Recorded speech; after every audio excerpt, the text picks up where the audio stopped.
Yo la Starter Nation. Eh bien, I'm back avec un nouvel épisode des Quick Wins, où mon idée c'est de te livrer un maximum de valeur en un minimum de temps. Et aujourd'hui, ce que j'ai envie de partager avec toi, c'est une technique, une loi, une astuce, pour toutes ceux et toutes celles qui ont des problèmes de procrastination. C'est la procrastination, c'est quand tu dis « je remets à demain, je commencerai », quand les poules auront des dents. Et je suis aussi, moi, pour des questions de fonctionnement de mon cerveau, pas forcément le mec le plus organisé du monde. Mais je me soigne.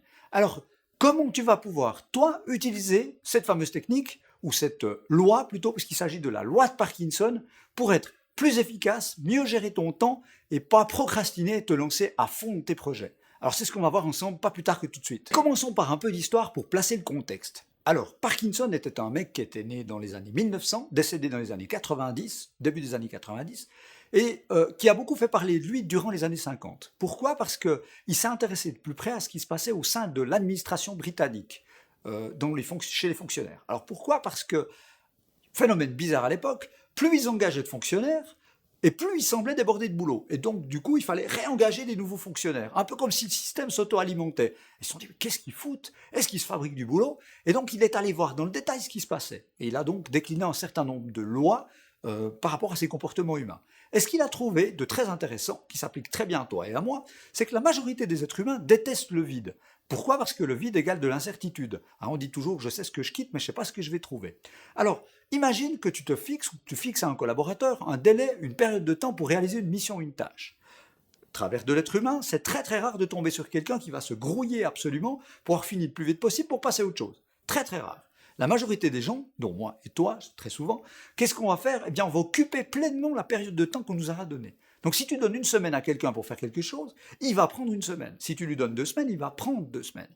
Et lorsque tu es un entrepreneur et que tu dois bien entendu aligner comme ça de manière séquentielle de multiples tâches ou de missions tout au long de ta journée, tout au long de ton aventure, évidemment quand tu as tendance à procrastiner et à prendre le temps qu'on te donne maximum pour faire quelque chose, ou que tu te donnes toi-même, eh bien tu seras beaucoup moins efficace. Donc ça, c'est la règle de base. Alors pour t'en convaincre, il suffit de t'observer, se réobserver lorsqu'on était par exemple en études. Qu'est-ce qui se passait? On nous donnait un délai pour réaliser un travail de diplôme, un travail de fin d'études, un travail universitaire. Imagine 2 mois. On dit tu as 2 mois pour faire ce rapport. Qu'est-ce qui se passe? La majorité des gens, toi et moi, qu'est-ce qu'on a eu tendance à faire? Eh bien, à procrastiner, à se dire je commencerai demain, j'ai le temps, etc. Et jusqu'au moment fatidique où on voit le délai qui devient de plus en plus petit. Et comme la plupart des gens, le dernier dimanche, quand tu es censé rendre le lundi, qu'est-ce qu'on fait? On s'active, on devient fou, on y met, on dit toute l'énergie, qu'est-ce que je peux faire? Je vais absolument y arriver. On bosse comme des brutes toute la journée en question. Mais malheureusement, on n'y arrive pas. Pourquoi? Parce que probablement que le délai avait été bien calculé à la base. Donc si on t'a donné 2 mois, c'est parce qu'il fallait prendre 2 mois pour le faire. Mais c'est trop tard. Alors tu vas essayer de bosser toute la nuit, mais tu vas pas y arriver.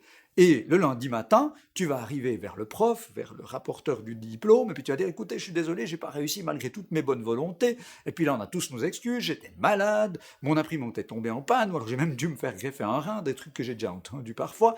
Et le prof ou le référent étant un être humain, qu'est-ce qu'il va dire? Allez, je vous donne encore quelques jours pour réaliser la fin du travail, mais dépêchez-vous. Et au final, quelque chose qui devait prendre 2 mois, ça va prendre 2 mois et 1 semaine. Donc tu imagines que cette procrastination, ce mode de fonctionnement fait que ça va être d'autant moins efficace. Alors comment combattre ça? Pour toi-même ou lorsque tu charges quelqu'un de réaliser une mission pour toi, un collaborateur ou une collaboratrice? Eh bien, il faut partir de ce travers et se dire, allez, en toute honnêteté, avant même de me fixer le délai, j'analyse à fond la tâche ou la mission. Et de manière totalement objective, je me dis, allez, si je me mets un coup de collier, un petit pied au cul, puis que je mobilise toute mon énergie, focus, en toute honnêteté, en combien de temps je peux réaliser cette mission? Et se donner des délais ambitieux mais raisonnables. Il ne faut pas être fou non plus, parce que si tu te fixes des délais complètement débiles que tu ne pourras jamais respecter, ou pire, que tu le fixes encore à quelqu'un d'autre, eh bien il n'y a rien de plus démotivant et plus catastrophique en termes de leadership que ça.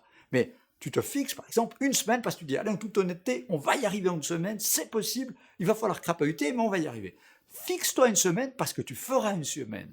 Et ne te donne pas un délai supplémentaire en disant, je me donne une petite zone de décompression, allez, quelques jours supplémentaires, ça peut être fait en 1 semaine, mais je fais 2. Non, parce que si tu le fais comme ça, et selon la loi de Parkinson, tu prendras les 2 semaines. Et tu comprends bien que ça, répété sur des centaines de tâches, de missions durant une année, si tu décales tout de quelques jours, c'est énorme au final le temps que tu as perdu.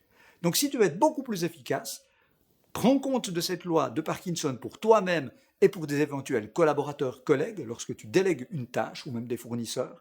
Fixe-leur des délais ambitieux mais réalistes et ensuite, vas-y, focus à fond pour cette période-là et tu verras que tu seras beaucoup plus efficient, beaucoup plus efficace et que tu t'approcheras encore plus rapidement du succès. Ben voilà, j'espère vraiment que ces petits trucs, ces petites astuces de Parkinson te sera utile. Si c'est le cas, n'hésite pas, smash le like bouton, c'est en bas que ça se passe comme d'habitude.